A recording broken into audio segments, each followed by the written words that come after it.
ሰላም እንዴናችሁ? በያላችሁበት ሁሉ ነገር ሰላም ነው። አሸይና እንዴላችሁ? ሞኝላችሁ አለ ቤቶች ስትጎምዱ ለማዳችሁ ላይክ እና ሼር እያደረጋችሁ ይሄን ቪዲዮ ቢያንስ 2000 ላይክ እንድትጎጩ ትጋብዛችኋለሁ። ዛሬ ደግሞ ይዘናችን ዘላችሁ መጣን። እንግዲህ አምድ 4 5 የሚሆኑ ሰበር ዜናችን ነው። ከዛ በኋላ ደግሞ ወደ ፍትፈታው እንገባለን። የእስራኤል ጠቅላይ ሚኒስትር ቤንጃሚን ኔታንያሁ ለሰባተኛ ጊዜ አሜሪካ ገብቷል። ለሰባተኛ ጊዜ እና ይሄ በጣም የሚያስገርም ነው። ቀስ ብለን እንፈተፍተዋለን። ኔታንያሁን አስመልክቶ እንግዲህ የእስራኤሉን መሪ ጋዜጣ ይዞት የወጣው መረጃ እጅግ በጣም አነጋጋሪ ሆኗል። ሮያል ኒውስም ይህንኑ ዜና ዘግቧል። እንግዲህ የቤተሰባዊ ህይወታቸው የኔታንያሁን ልጅ አባቱን እንደሚቆጠቆጠው እንደሚያስገባለት እና እናትየውም የእስራኤልን ንብረት ወይም ደግሞ ሀብት የሀገር ሀብት ትሰርቃለች የሚል መረጃ ቦዲጋርዶችን ያወጡት እንግዲህ እኔ አላልኩም ሮያል ኒውስ ነው ይሄን መረጃ ይዞ የወጣው። መረጃውን አገኛለሁ ደግሞ ከእስራኤሉ መሪም ጋዜጣ ነው። እና ይሄ ሁለተኛው መረጃ ነው። ሶስተኛው ኢራኖቹ ባንኮር ቦስተር የሚባለውን የአሜሪካ ቦምብ በእጃችን ይዘናል ብለው የአሜሪካን ቦምብ ከዚህ በፊት በ12ቱ ቀን የኢራንና የእስራኤል ጦርነት ያልፈነዳ ከነ ህይወቱ ምንም ጥቃት ሳያደርስ ተዘፍዝፎ ያገኘነውን መሳሪያ ኮፒ አድርገን እኛም በጥሩ ሁኔታ አሻሽለን ታጥቀነዋል ብላለች። ይሄ ሶስተኛው መረጃ ነው። እንግዲህ አራተኛው እንደምታውቁት ኢራን ከገባችበት ኢኮኖሚያዊና ፖለቲካዊ ቀውስ ውስጥ ለመውጣት ራሽያ የሰጠችው ቢሊዮን ዶላሮች ነው። እንግዲህ ወዳጅ ለመቼ ነው? ወዳጅ ለክፉ ቀን ነው። እና አሜሪካ ሆን ብዬ ነው ያለችው። እራሳቸው የአሜሪካ ሚዲያዎችና ባለስልጣናት ኢራን ውስጥ ከፍተኛ የሆነ የዶላር እጥረት እንዲከሰትና በዚህም ህዝባዊ አመፅ እንዲከሰት ያደረኩት እኔ ነኝ፣ የኢራን ጉዳይ አብቅቶለታል ካሉ በኋላ እንግዲህ ራሽያኖቹ በነፍስ ደርሰዋል። ኢራን ቢሊዮን ዶላሮች ኢኮኖሚውን ለማረጋጋት አልፎ ተርፎ አነስተኛም ቢሆን በእያንዳንዱ ዜጋ ኢኮኖሚ ላይ የተወሰነ ካሽ ለመስጠትና ለመደጎም ሙከራ ተደርጓል ማለት ነው። እና ከመጀመሪያው ዜና እንጀምራለን። እንግዲህ የእስራኤል ጠቅላይ ሚኒስትር ቤንጃሚን ኔታንያሁ የአፍሪካ መሪዎች ቢርባቸው ቢጠማቸው እንኳን የማያደርጉትን ያደረጉት በአንድ ዓመት 7 ዙር የጨነቀለት ነው። ይሄ ነገር መንቆራጠጥ ነው። ይሄ ነገር ከባድ ነው። ይሄ ነገር ፈተና ነው። ይሄ ነገር የአፍሪካ መሪዎች ረሃብ፣ ጥም፣ እልቂት እንኳን ቢመጣ በአንድ ዓመት 7 ዙር አሜሪካ ደጅ አይጠኑም። ኔታንያሁ ግን 7 ዙር ነው አሜሪካ ሄደ። 7 አይደለም 7 ዙር በሄደ ይሄ ጉዳይ አይፈታም። ጦርነት ነው። በቃ ግድ ነው። ይሄ ጦርነት ግድ ነው አልከ እኮ በቃ። ለምን የጨፍላቂና የአስጨፍላቂ ንግግር ሳይሆን ድፍጠጣ ነው። እንደፍጠጥ ነው። በምን መልኩ እንደፍጠጥ ነው? በቃ ሌላ ምንም ድርድር እንኳን በኢራንና በእስራኤል መካከል በዓለም አቀፍ ደረጃ ድርድር የሚባል ነገር አይሰራም። ድርድር የሚሰራ ቢሆን ኖሮ ለምን በዩክሬንና በራሽያ ያለው ጉዳይ በድርድር አያልቅም? ለምን በቬንዙዌላና በአሜሪካ ውስጥ የነበረው ጉዳይ በድርድር አያልቅም? ለምን በእስራኤልና በፍልስጤን መካከል ያለው ጉዳይ በድርድር አያልቅም? ለምንድን ነው ዓለም በሙሉ በጦርነት የሚታመሰው? ለምንድን ነው? በድርድር ስም እንደፍጠጠ እንጮፍልቀህ ነው። እንጮፍልቀህ ነው ይዘው የሚቀርቡት ሀሳብ የልጆች እቃቃ ጨዋታ። አስሮ ለመናገር ለእኛም የሚያሰለች ነው። አምጣ፣ ያስከውን ኒኩለር አምጣ፣ አቶሚክ ቦምቦን አምጣ፣ ይህን መሳሪያ አምጣ፣ ለኔ ስጠኝ፣ አንተ ደግሞ እጅግህን አርፈህ ቁጭ በል። ይሄ ምን አሜሪካ መመላለስ እኮ አያስፈልገውም። ስልክ ይበቃል እኮ። የጨነቆለት አለ ዘፋኝ።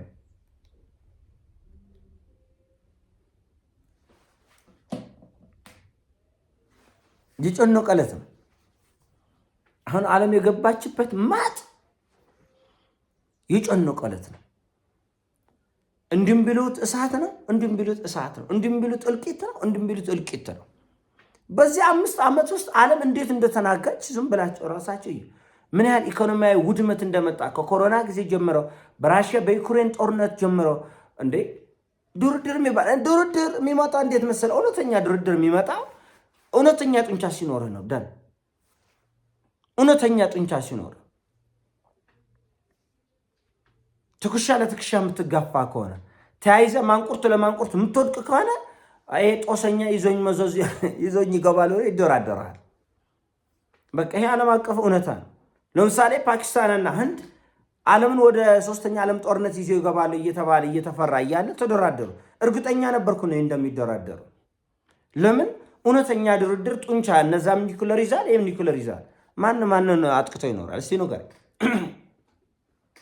ለመጠፋፋት ለእልቂት ሁሉም አመድ ለመሆን እንደዛ አይደረግም። በኢራንና በራሽያና በአሜሪካ መካከል እውነተኛ ድርድር ይደረጋል፣ አማራጭ ስለሌላቸው።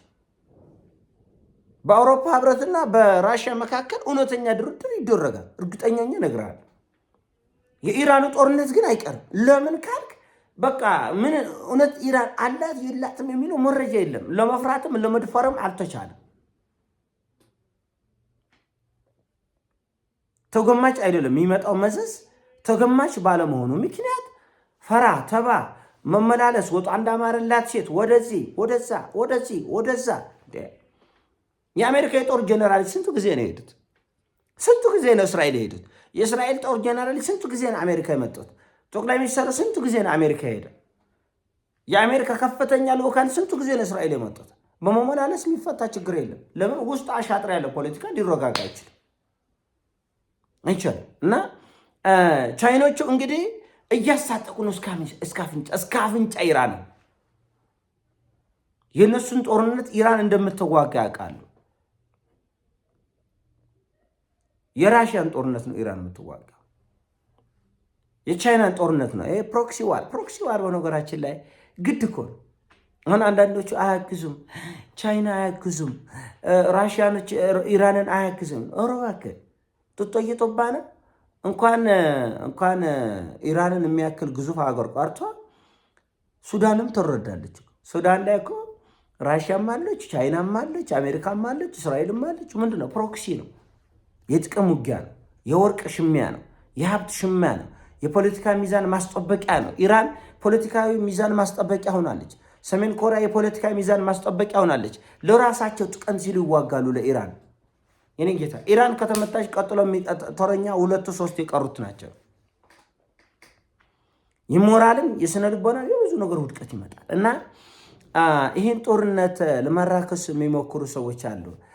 እንደዚህ ኢራን ብቻ ትወጣለች። ለምን ትወጣለች? ሶስተኛ ዓለም ጦርነት ይዛ ትመጣለች እንጂ ወደ እልቂት ይገባል እንጂ ዝም ብሎ ይመስላል እንዴ?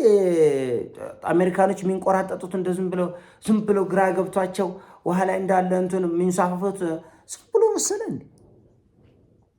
እሙል አይደለም። እና ባንከር በስተር ቦምብን ኢራን ላይ ተጠቅመው ያን የሚያክል ቦምብ ሳይፈነዳ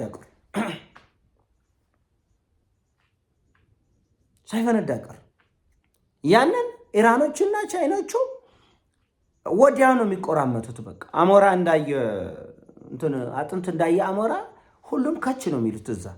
ያንን በጥንቃቄ ቦምቡን ያነሳሉ፣ አወቃቀሩን ያጠናሉ። በጥንቃቄ በምን መልኩ እንደተሰራ፣ በምን ማቴሪያል እንደተሰራ፣ ምን አይነት ቦምቦች እንደተጠቀሙ ውስጥ ያን ወደ ኮፒ አድርጋ አሁን እንግዲህ ትናንት እኔም አለኝ አለች። አታስቡ፣ ባንከር ቦምበር እኔም አለኝ ሼር ነው የወሰዱት ማለት ነው። ቻይኖቹም ራሽያኖችም ይሄን ቦምብ ወሰዱ፣ ያጠናሉ። ከዛ በኋላ ለኢራንም የተወሰነ ቦምብ ይሰጣል።